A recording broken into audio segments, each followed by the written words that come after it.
Okay. Well, hello everybody. Good to see so many people joining today. I'm just going to give a second for everyone to join, but thank you for being here. And in the next 30 minutes, I'm going to talk a bit about how to manage risk on our projects.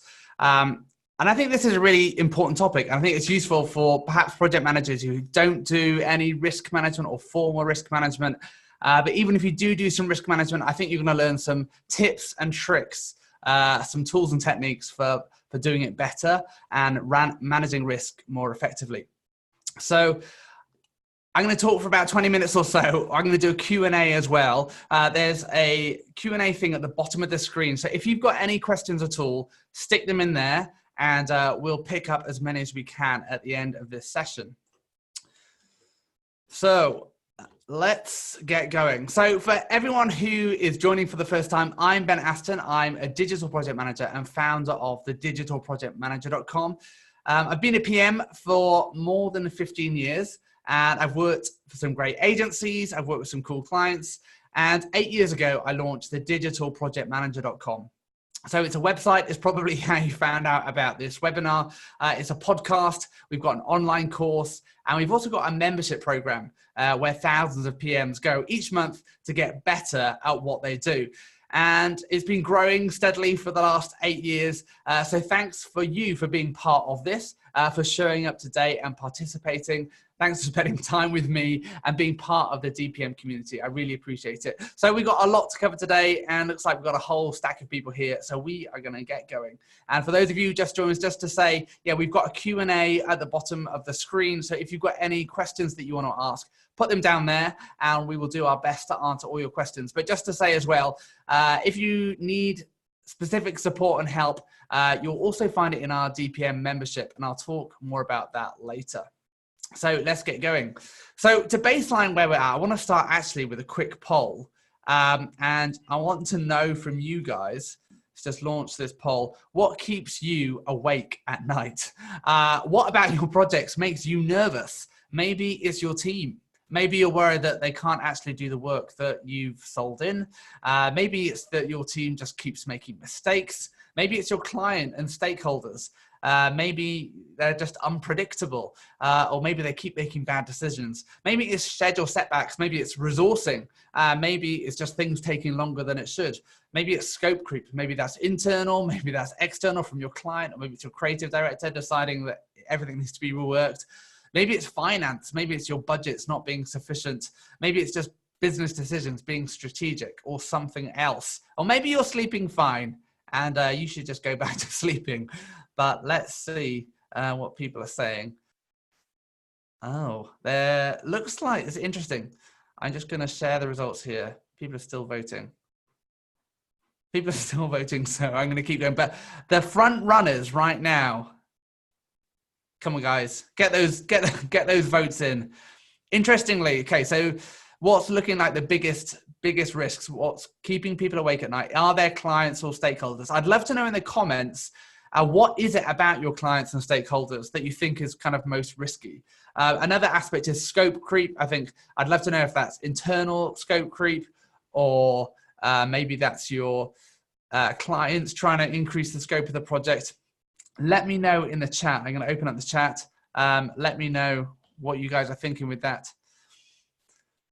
Cool. And we're going to end the polling there and I'll share that with you so you can see what's going on. So yeah, clients and stakeholders and scope creep seem to be the biggest challenges there. So we'll touch on those again later. Your boss. Yes, that is, that keeps us all awake at night. Cool. So building on this, though, I want to share an interesting stat that I found out the other day about risks as I was doing some research. And a bunch of companies did this survey in an ACE report talking about their toughest risk to manage. And 81% of them saw reputation as actually their most significant asset. And that so managing their reputational risks was really challenging because it was hard to quantify the effects that their activities had that would affect their reputation. And I think this makes sense because ultimately any issue on your projects has an impact on your your reputation, whether or not that's your reputation with your clients, your personal reputation with your team, your brand's reputation with end users, or your business reputation with vendors or clients. So if we damage our reputation, everything becomes a lot more difficult. And so with that in mind, I want to give you some of the tools to protect your reputation and so that you can manage projects really effectively. So I want to dig on that though a bit further. Why else is risk management important? Well, the great thing about risk management, and why I'm glad you're all here today, is that risk management isn't just a vacuous process. I think sometimes we can think, hey, well, risk management, that's just documentation, right? But actually, and this is the really important thing, risk management can stop bad things from happening. And things do go wrong, and it's inevitable that they go wrong, but they don't have to go wrong always. And we can actually prevent a whole load of things going wrong by anticipating and planning around it. And I'm going to show you how to do that in a minute. So it stops bad things from happening, but it also keeps your team alert. When you're talking about risks, it can help your team actually avoid problems, to think about problem solving ahead of time and being aware of what the red flags might be for things becoming problems. So it helps our team, and it also helps our client as well, because we can help manage their expectations better. It takes off that pressure on us to sugarcoat everything and try and put our best foot forward all the time. We can actually just be a bit more honest about it. So it creates this heightened awareness with our team and with our client that things might go wrong. So we need to be aware of it and try and stop it happening. And as we do that, we'll find that risk management actually builds transparency and trust. Things aren't going to go to plan, but by being transparent and truthful about it, our clients are going to trust us a lot more. And when all is said and done, supposing that actually some of those risks did become issues, if we've dealt with it properly, if we've managed it effectively, it means that actually we've got a record of this, and it helps us remember correctly. It helps the client remember correctly what exactly happened and why we did what we did. But here's probably actually the biggest reason that I get most excited about risk management. And that is because when we do it right, us as PMs are no longer just an easy target. We're no longer the one that everyone can blame for everything going wrong all the time. So when something explodes, it takes the pressure off us as the project manager, who can often take so much of the blame, because we become the good guys. We're just the people trying to stop bad things from happening. And that's a lot better than just being the easiest person to blame. So let's all save ourselves the disappointment and stress and reputational risk of our projects going wrong, and see if we can confront these changes a bit more gracefully. So to do this, to manage risk effectively, we need a process. And in the next few minutes, I'm going to go through the risk management process. We're going to use an example along with some tools to help you do that. So here's an outline of what we're going to go over. We'll talk about identifying risks, how we collaborate on risks, how we quantify them, how we decide what to do about them, and then how we assign them to someone, how we monitor and mitigate as best we can throughout the project. So first step, and I think we're probably all aware of this, we've got to identify them. We've got to identify the risks, the assumptions, the issues, and dependencies on our projects. So let's just explain that. So risks are things that could go wrong. There can also be positive risks, but generally speaking, risks are things that could go wrong.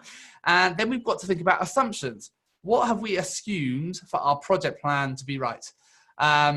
What are issues? Issues are, well, they're risks that have actually already happened. They're challenges that we now need to deal with, or challenges that we're aware of. And dependency, the things that have to be true in order for our project plan to work. So to start with, as we go through identifying the RAID, we create this RAID log, we can just go through these ourselves, and we make a list of all the risks, assumptions, issues, and dependencies that we're aware of. And to do that, we use our experience, we use our knowledge of things going wrong in the past, our lessons learned, and we can also use our knowledge of the project plan. So we've put together this plan of how this project's going to work, and to be honest, we should know the risky parts of the project. We should know what assumptions we've made in order for that project plan to work. Any issues that we're aware of that could derail the whole project, and any dependencies that we're banking on in order for the project plan to work effectively. So The basic steps of the risk management process make a bit more sense with an example. So I'll use this example. So let's say on this project, we've got a risk, and the risk is that we've got a third party that could delay the project if they are late with their illustrations. So that's the risk. There's going to be a delay if we don't get the illustrations in time. So let's kind of work that through the process. So we've identified the risk, and we've also got here, you can see a whole bunch of other risks. We put those into a list. We put them into our RAID log. So this, what you're seeing here, is a RAID log. It details what's a risk, what's an assumption, what's an issue, what's a dependency. And if you haven't got a template like this, well, if you're a member, you're going to find it in the template section of the DPM members area. And this template has got clever color coding and stuff so that when you change the level of risk, it highlights things for you nicely. But your RAID log is a place to log, it's a place to document everything that you know about your risks, assumptions, issues, and dependencies. And once we've got it down in a document, it just helps us be a bit more transparent about it because we've got something to talk around with our clients, with our team. So in this stage, we'd add our risk example, and then we go back to our next step. So we've made our list, and now we want to collaborate. We want to collaborate with the team and the client. So the way that I like to do this is to have a risk planning meeting. So this might be part of our project kickoff. It might be a separate meeting, but we definitely want to do this in the early part of the project. We want to get people round a table or in the room as quickly as we can in the process, because at the beginning of the project, people are a lot more open about talking about the potential challenges and risks of the project. So try and get in early at the beginning of the project to do this. And we want to elicit, we want to pull from people as many of their worries, just as I just did there with that poll. We want to pull as many of their worries as we can and elicit as many risk ideas as we can throughout the project. So the way that I like to do this is to give everyone some sticky notes, give them a Sharpie, get people just to write it down. We don't want people to be not speaking because they're afraid of what other people might think. So we can do it reasonably anonymously. Get Post-its, stick them on the wall, and then when we've got multiple people saying the same thing, we'll see a stack forming, and we'll know that's a big problem. But there's loads of ways of doing this, loads of games you can play, and the PMI have got tons of ideas for that, so we'll share a link, I think, in the chat. There you go, of how you can do that. There's fun ways to approach this and turn this into a game. But as we're doing this, we want to have fun with it, but we also need to be pessimistic. So we want our team to imagine the worst case scenario and then keep digging into that until we've kind of fully realized all the issues that there could be on the project. So here are a few examples of some useful questions you can be asking in order to probe a bit for risks and get answers for your team. So first, identify the pivotal moments of the project. I think it's really a good idea if you take them through the project plan and ask them, hey, like, where do you think this is going to go wrong? What could go wrong? If this project turns out to be a failure, why would that be? And then ask them, no, so here's the project plan. Now, what parts of this could go wrong? What parts of the project are likely to impact the budget or the schedule if they don't go right? What are the risky parts? And then ask, well, how could that happen? In what circumstance would everything all fall apart? And we need to begin that assessment. We need to start asking them, well, is this likely? And is it critical if it happens? What's the likelihood and impact of it happening? So this is where we begin to develop our risk a bit, and it becomes a bit more fully fleshed out. So after this process of collaboration, our risk might look a bit more enhanced. So we've elaborated on a bit. We said, hey, if there's a risk that any delay with the third-party illustration assets are going to delay the August the 30th. We're trying to be really specific. It's going to delay it by at least a week. We've tried to quantify it, and it's going to incur at least $5,000 of additional costs. So we're being really specific here so that everyone fully understands what we're talking about. We're not just saying, hey, if the illustration's late, the project's going to be late. Well, let's be really specific. What's the impact? What kind of delay? And let's clarify that as much as possible. So then we put that back in our RAID log, and then we've got to quantify it. We want to score the risk so we can decide, what are we going to do with this risk? Is it important or is it not?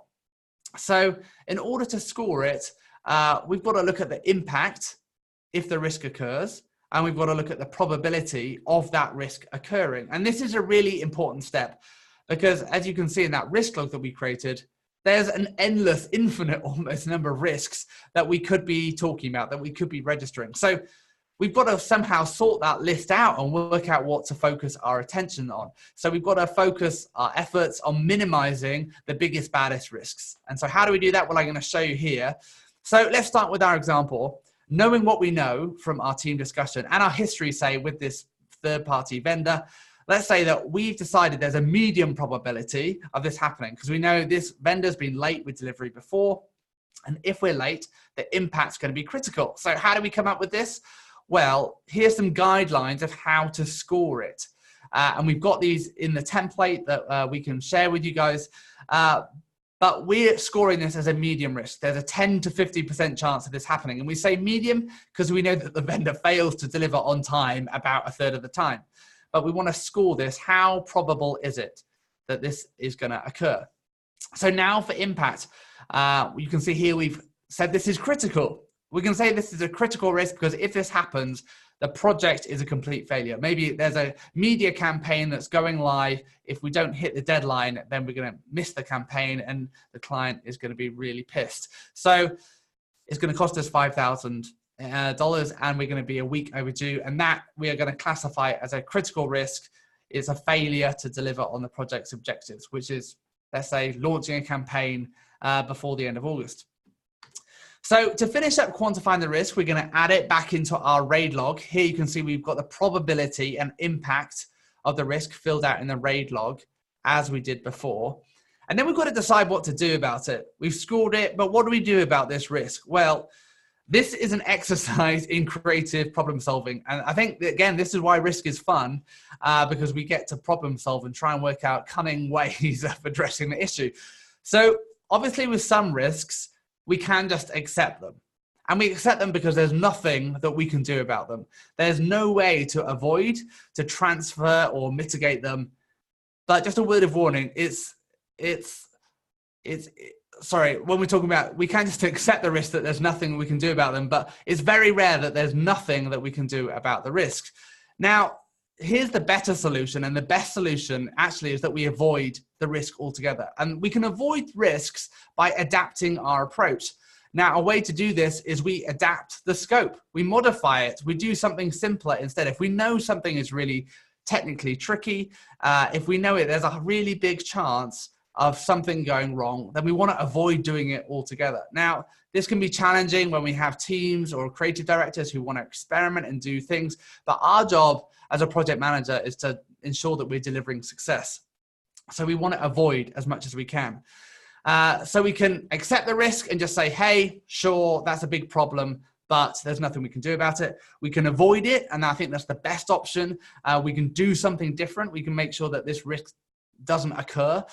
Sometimes we can transfer the risk, and if you're in a construction kind of project, you can buy insurance against risks happening. Normally with our kind of projects, we can't do that. But one thing that we can do is outsource it.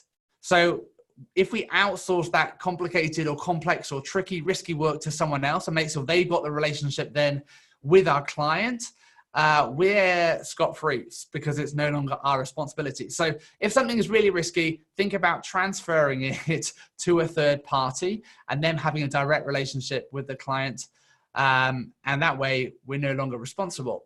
So we can transfer it sometimes, but most likely the option that we have to go for is mitigating it. We put in a plan in place to cautiously approach the project in such a way that we reduce the impact and probability of the risk occurring in the first place.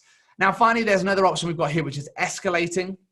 And we can do that in tandem with any of the above approaches. But sometimes we just need to be honest that we're not in a place where we can do anything effectively with it. But if we had perhaps more authority or resources, we might be able to do something. So escalation is also worth considering in all of these. But as much as possible, we want to avoid. So in our example, we come up with a few responses. Here are ways that we could avoid it. We could decide, actually, client, and try and persuade them, do you know what? You don't need illustrations. And that completely eliminates the problem. We don't have the risk anymore. We could also decide to avoid the risk by going with another vendor who we know can deliver the illustrations more quickly. But a more likely response is that we're going to have to mitigate against it. So we could do this by working with the vendor to adjust the delivery timeline So there's a bit more of a buffer between when they're going to deliver their assets, their illustrations, and our launch date. And we could manage that risk as well by asking them to provide regular updates so we can keep tabs on the progress. So we've gotten some avoid options, some mitigation and manage options. And let's just say we can't avoid it. The client really wants the illustrations. So we have to go with our mitigate and manage. So how do we come up with these responses? Well, we used a risk map to help. This is how we decided that we needed to address this issue. R1 is the issue that we've been talking about. It was risk 1. And we've mapped all of our risks, assumptions, issues, dependencies on this risk map. And this is a way that we can think about the risks. It plots the risk according to the probability and the impact, and it prescribes the best response, depending on where the risk falls in the matrix. So remember when we quantified it, we said it would be fairly likely and it would have a critical impact. That means we're looking at the right-hand side of the quadrant. And then we can use that to make appropriate decisions on what to do about it, how to respond to the risk. So in our case, we have to either avoid the risk or come up with strategies for mitigating and managing it throughout the project. Just a little bit more about these risk responses, because I think this is really important. And I think the challenge with risk management is that sometimes we just ignore them by default. We just end up accepting risks. And when we complete the raid, we want to actually just be pushing things over as much as we can to transfer, to reduce, or ideally to avoid as much as possible. And I think sometimes we can be reluctant to do this. We think, hey, well, if we avoid the risk altogether or try and reduce it, yes, we're changing the scope of the project, but we're doing that in order to ensure that it's delivered successfully. And sometimes we can, avoid those difficult conversations where we don't want to upset our clients or our team, so we don't reduce or avoid, but that's where we increase the business value. That's the best case scenario. So that's why our raid log is so useful, because it keeps us honest in these situations. So now we've quantified the risk, we've decided what our response is going to be. We need to do something about it. And remember, I said the great thing about risk management is that it takes the onus from us carrying this burden of responsibility for everything and being responsible for everything going wrong. And it actually allows us to just be a facilitator in the process. And so here's the good part. In this step, we assign it and we give the risk an owner who's responsible for monitoring and mitigating against it happening. So it's that person's responsibility then to reduce the probability of it occurring and reduce the impact if that risk occurs. So in our example, the risk owner is actually probably our client, because they're the one that handles the relationship with this vendor. She's the one who knows better than anyone else how it's tracking. They've got experience with working with them before. So we assign this risk to our client. We say, hey, this is your responsibility to manage. And we talk with her about the mitigation plan, about reviewing that delivery timeline, and having those regular status updates. So we've passed the risk, we've assigned the risk to someone else. And then we've logged all of this in our raid log. We noted the risk owner, as well as that description about what she's going to do to try and prevent this risk occurring and the impact if it does occur. So then we've got this final step, which is monitoring the situation and mitigating against it. So as PMs, this is our responsibility. We want to push for a better option. Remember, I showed you that little graph where we want to get as many of our risks as possible to avoid or mitigate. And that's our job as a PMs, to push for avoiding the risk altogether or a better mitigation option. And we've got to be tenacious in not letting this go. Don't just accept the risk as being there and that there's nothing we can do about it. Because good risk management isn't a one-time thing. Risk management don't think that it's just you filling out this raid log. It's something that we do as an ongoing process. We want to evolve our risks over time to reduce the impact, to reduce the probability, and as much as possible, avoiding them. So we want to work on our risks, and it should be a constantly evolving feast of problem solving. And we've got to be honest here. I think where this all falls apart is where people aren't truthful about the real impact and the probability or the status of the risk. So by having a raid log, it helps us stay honest. And it's also important that the raid log helps too, because it helps us track any decisions that were made. Remember, that was one of the benefits. People don't blame us because we can see other people were responsible. So in our example with our image assets, maybe we got to week 3 of the project. In a client meeting, we make this amazing discovery. We discover that the client's already got a stash of different illustration assets that we could use as a backup. So we can adapt our strategy as we monitor the situation. We can minimize the risk by having some of the assets that are already available to supplement the assets from the third-party vendor. Maybe that means there's less for them to do. They can deliver sooner. So at this point, we've seen the risk through from identifying it, we've collaborated on it, we've quantified it, we've decided what to do about it, and now finally, we're monitoring the situation and mitigating against it. So some expert tips. I know there's a lot of information there and I don't want to overwhelm you. So I just wanted to share a few things to focus your attention on this. So we've shown you how to do this process, but above all, I think the thing to remember is to keep it simple. Now, all projects have risks, so don't get too weird about it. Just talk about risks in a normal, straightforward, simple way. Just be a truth teller.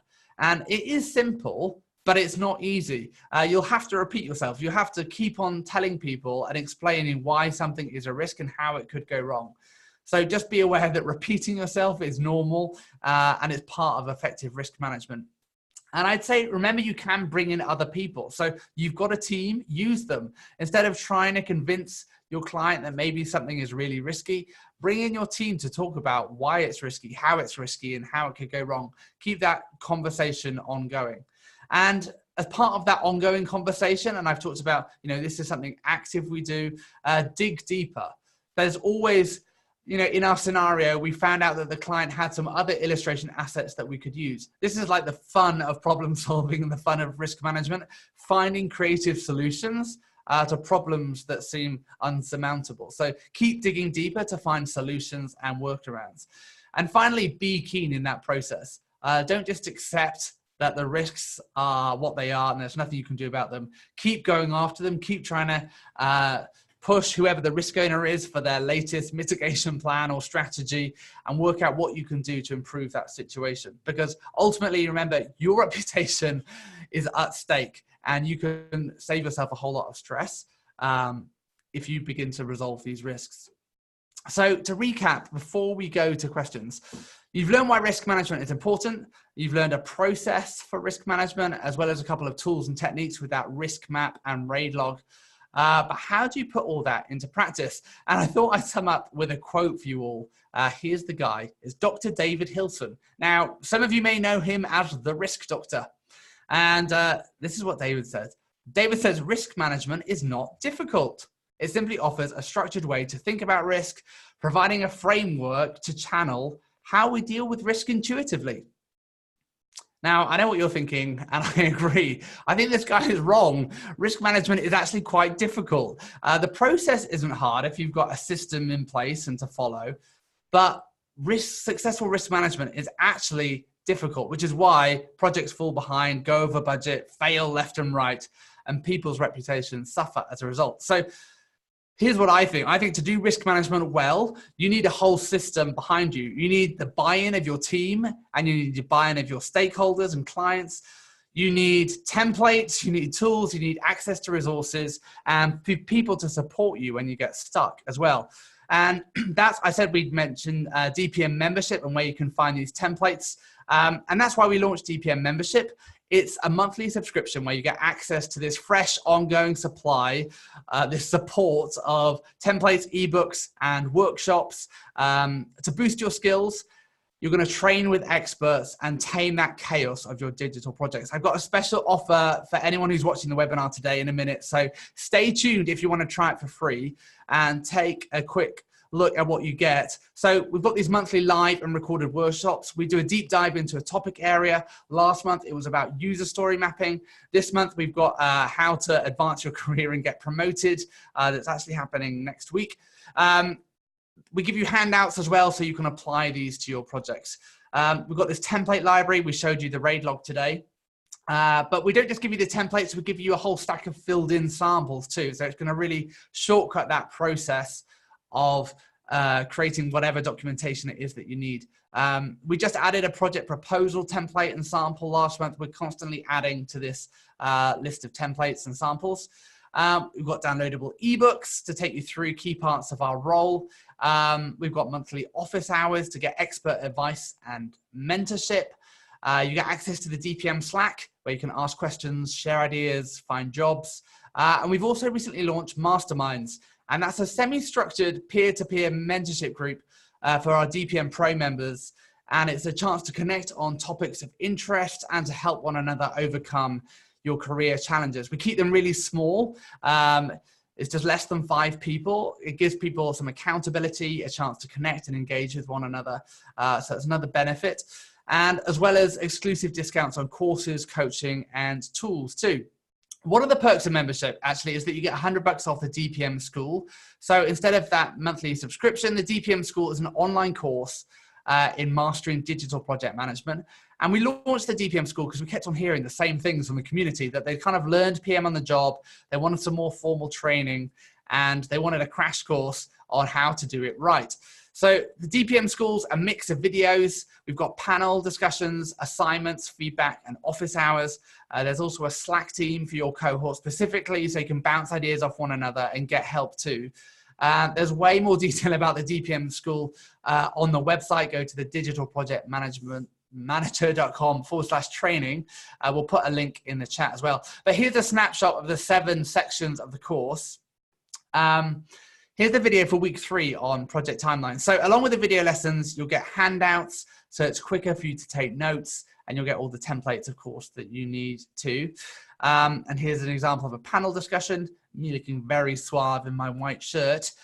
Each week, I'm joined by DPM experts, they're practitioners in the field, where we unpick the theory and talk about how we put that into practice and apply it. We record these so you can just watch them whenever it's convenient for you. And then we have assignments too. We use this great platform called PeerGrade. So you learn not just from doing the assignment, but also by grading others and giving structured feedback in using a rubric that we provide to you. So to cap it off though, I want to share some feedback we got from a student just earlier this year. So on week of the course, we cover project budgets, estimates and pricing models. Now, obviously this is one of the biggest risks in a project, but you can see what they had to say about it. They say everything was really well explained. We gave them the tools that they needed, and it's content that they're going to keep coming back to. And you get access to the DPM school for a whole year after signing up. So I'll drop the links to membership and DPM school in the chat. But for now, I'd really like to get going with the Q&A. So we'll answer as many as we can. So yeah, just use the Q&A at the bottom of the screen. You can start adding your questions. But while you do that, here's that special offer I mentioned. Everybody here in the webinar today can get 1 month of Pro membership free. So you can access the template that I've just been talking about. Someone actually just said, hey, will you make this presentation available for consumption afterwards? Yes, it is available, and it will be in the members area. So we put all the recordings of the webinars and the workshops in that. So yeah, just sign up for DPM Pro membership with you can get a month free, and you can access that. So that Pro membership gives you access to all our templates and samples, the live workshops. We've got this one on career development next week, on-demand recordings, like I just mentioned. We also have monthly live office hours, the DPM ebooks, and some discounts too. One of these discounts is $100 off the DPM school. So if you're considering taking the course, and the next course starts on November the 4th, so it's coming up pretty quick, it makes sense to sign up for membership, and you can get $100 off right off the bat. So to get your first month of membership free, go to the digitalprojectmanager.com/pro-membership. It's just available this week, this offer. So if you're interested, make sure you get in early. And okay. Feel free to fire away with any questions while I have a drink.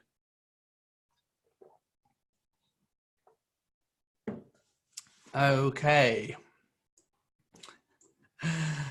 Derek White, a legend. So Derek White asks, do you keep a separate RAID log for the client versus an internal one? Now that's an interesting question, because I think it depends on how transparent you want to be with your client. But I would always encourage transparency, and I would much rather the client was aware of the risks, whether or not there were risks that I was embarrassed about or not. So, an internal risk might be something like, hey, we're not sure that we're going to be able to get the resourcing for the project, which might delay the schedule. that's kind of an internal issue. Or there might be a risk that, hey, we don't know if our resources are actually up to the job. So those are two pretty significant risks that could impact everything. And so why am I saying that you should tell the client this? Well, I think that, yeah, you can go down the line of just saying, okay, well, let's just hope for the best. But I would much rather be in the camp of, let's be open and honest with the client. We can frame it in such a way that they don't need to be scared off by it. So we could say, hey, client, there's a risk that we might not be able to secure the resources and we might need to push out the timeline. And you can just see what their response is to that. They might say, okay, well, tell us when you can confirm the resources. And that, you know, with the technical issue, you might be able to say to the client, hey, we're considering, you know, engaging with a third party here who have expertise in a particular part of the project. Are you happy with us to do that? So I would not necessarily frame it as, hey, we don't know what we're doing and we've got internal issues, but I'd frame it in such a way that you're kind of trying to give the client options, but you're being transparent about the fact that it could be an issue that impacts the project. So I've got another question here. Yeah. So yeah, Judy's saying, any tips for getting team members engaged in risk identification and analysis? She's like saying, hey, we're so busy, we don't have time for that. Yeah. And I don't know if you were there at the beginning when I talked about that process of what I like to do is get everybody in a room at the beginning of the project. And you don't need to do it for long, but I would take them through that project plan and say, here, have some sticky notes. Write down all the reasons why I think this is going to fail. I'd also show them that list that I'd already created. Hey, here's my list of risks. Have I captured that correctly? Get them, always people are better at responding to stimulus and, you know, ideas that you've had of why the project might have gone wrong, rather than just trying to, you know, conjure them out of thin air. So think about sharing what you've done, showing them the project plan, and yeah, we're so busy, we don't have time for that. Well, I'd schedule time for it. I'd force them. And I think it's a worthwhile activity at the beginning of the project. And then having, you know, as part of maybe your weekly meetings about the project, I'd be asking them, the team, hey guys, any updates on our risks? And then go through each risk. That's where our risk map is really helpful. We can see the ones that are going to have the highest impact and probability. And I would then talk about those risks and see what you can do about it.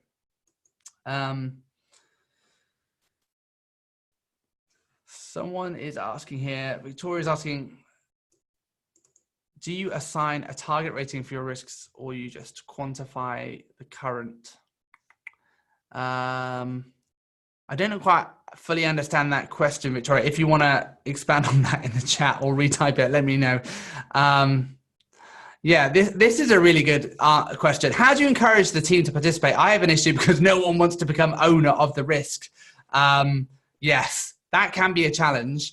But I think that's where we as the PM can work with people to accept ownership of it. And I think this is where this transparency that I talked about is so important. Like right from the start, we need to be open and honest. And the fact that if no one wants to own that risk, then we need to find out a way to avoid it. So owning the risk can mean working out a plan to avoid it altogether, or it can mean that we are just trying to mitigate around it and reduce that impact and reduce that probability. So yeah, if no one wants, someone has to take ownership of it. And I would suggest, like, as the PM, try not to own any. And I would always then, if that individual person doesn't want to accept it themselves, maybe assign it to their boss and say, hey, I need to make you the risk owner for this because this falls within your department. So I hope that helps. Yeah, someone's asking about cognitive bias, like the example to be positive or negative. And I think at the beginning of the project, people tend to be pretty positive. And so I think that's why your list of stimulus, your list of things that you've thought of why the project could go wrong is really helpful. Also, I think that's why talking through that project plan is really helpful, where you can say, hey, I made this assumption that we would be able to, achieve this, set up the environment in 5 days. And is that a correct assumption to make? I assume that we'd be, putting this on Amazon AWS. Is that a correct assumption to make? So because this assumption that it's on AWS is impacting the amount of time I've estimated for it and put in the project plan. So I would pull apart the project plan, and hopefully with that you begin to deal with some of that cognitive bias. I've got some questions here as well on the DPM school. One person's asking, can I pay in installments? Yeah, you can pay in installments. As I said, the next DPM school is coming up on November the 4th. That's the last DPM school we are running this year. So if you want to get certified before the end of the year, you can do that. And yeah, you can pay in 3 installments. You pay one up front, you pay the others before the end of the course. So you can pay in installments. Someone else is asking, how long is the course? So the course is 7 weeks long. So you finish just before Christmas, but you get access to the content for an entire year. So it's the kind of content that you come back to time and time again. So at a minimum, you need an hour a week to watch the videos. The video lessons are 1 hour long each. It goes for 7 weeks. Then the panel discussions are between 1 and 2 hours. They're kind of supplementary, so you can come back to those, and then you can decide whether or not you want to challenge the assignments and get certified or not. Just another question about the school that we've got here. Someone's asking, do you offer group discounts? Yeah, we do. If you've got more than 5 people, maybe find 5 people in the DPM Slack. Get your pals together, contact us, and we will give you a discount. Someone's asking about templates in membership. So there's a full list of the templates and samples that you get on the membership overview page. So head to the digitalprojectmanager.com/membership. But we've got all kinds of agendas in there, different estimate templates with samples, project timelines, statements of work template, and then each month we're giving fresh content. So we've got a workshop every month. There's fresh templates every month. So we're constantly building this resource library up for you. Cool. Well, we are coming up to the end of time. I'm just seeing if there's any couple of questions.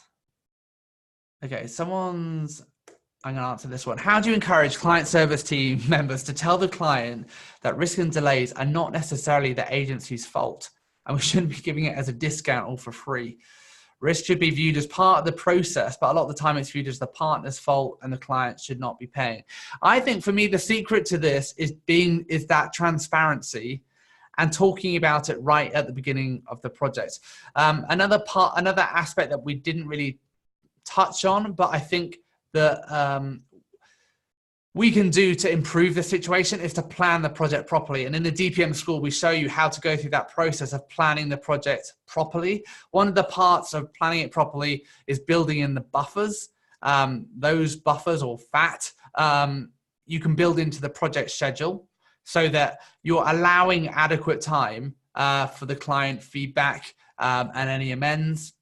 And you're asking the client at the beginning of the project, hey, how many stakeholders are going to be involved in approving this? How many rounds of approval cycle do you want? Do you want a couple of rounds? Will that be sufficient for you?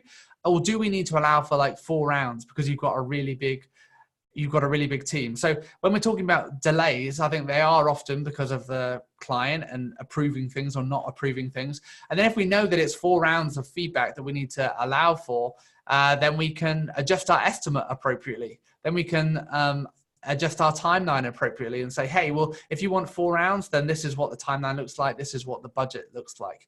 And yeah, I think by being transparent about it and talking about it right even in the kickoff meeting, hey, here's how the project could go wrong. Let's talk about how we avoid it going wrong. Let's talk about how we can mitigate against it. Does that mean we need to change the scope of the project? Because is this risk something that we just can't accept? Then we need to avoid it. We need to do something different. So I think having an ongoing conversation about this, planning for it appropriately, will help do that. But I think that's where the assigning the risk can be useful as well, because you notice in our example that we gave, we assigned the risk to the client. We said, hey, this is your problem. You were the one that decided that you wanted to use this illustration company, and so you can deal with it. And I think often we take on this burden of managing third parties that aren't ours to manage. That can be another challenge. Cool. Yeah, I'm just going to answer one more. So we've got tips to work with the internal team without them getting upset that it was their fault. Do you know what? I think this comes down to like the culture within the team. So this isn't so much about putting blame. Like, yes, as PMs we get blamed when things go wrong, but I think we can. People are going to get upset because sometimes it is their fault. But I think if we have this kind of collaborative team environment where we're saying, hey, let's just be open and honest about the challenges that we face.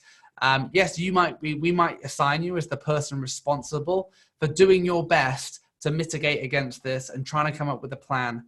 But yeah, there are going to be times when we fail, when the risk becomes an issue. But again, I think if we have a collaborative team approach to this, if we built some buffer into our budget, if we have a contingency in there, that's the time that we can use that.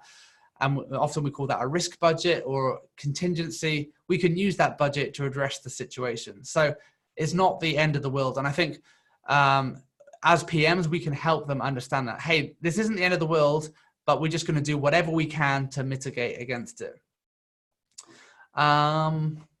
Patrick Hart is saying, will I have to pay full price again in order to access the course after a year? Yeah, it's a 1-year membership, so you get access to all the content for an entire year. And yeah, normally we find that a year is long enough. So a year is a long time for all the content that we've got. So that should be good for you. One more. I keep on saying one more and then I keep on going. So someone's saying, are there any tools for tracking risks aside from spreadsheets or just to set up tracking tasks in the project plan PM software? I think what I normally do is I copy and paste this, that risk register into my status report. I think when we have one document that we can share with the team, share with the client, I think it can be really useful. So I would say, try and make sure it's not just in a spreadsheet. But yeah, in terms of tools, I'm not aware of any specific risk tracking tools. I like to keep things simple, and Excel helps to do that because it means I can just copy and paste it into my status report. And then you've got your task tracking in your project management software, but some of the risks that we are going to be keeping track of, I think it can be helpful if it's in a separate document, similar to our status report. Okay, one more. So how do you manage risks that have been wildly underestimated? So, I mean, once it's been underestimated, there's not a whole bunch you can do other than say, okay, we've got a risk budget and we are going to use this risk or contingency budget to address this underestimation.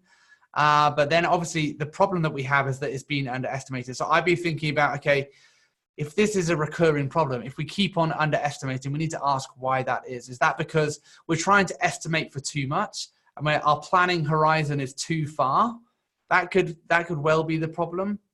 Or it could be that we've got the wrong people estimating it, who don't really have the skills or expertise. And maybe they're not using data from past projects. So in the DPM school, we talk about different levels and different types of estimating. Maybe they're just trying to do top-down estimating. You told them, hey, we've got 100 grand for the project, and everyone sliced off a bit of the pie, and then that was what they were left with. Or it could be that you were just doing analogous estimating where you're looking at previous projects and just saying, hey, well, it's kind of like that one, but that other one went 100% over budget, or whatever it ended up as. So we talk about in the DPM school doing bottom-up estimating and the process of doing that and some tools and techniques we can use.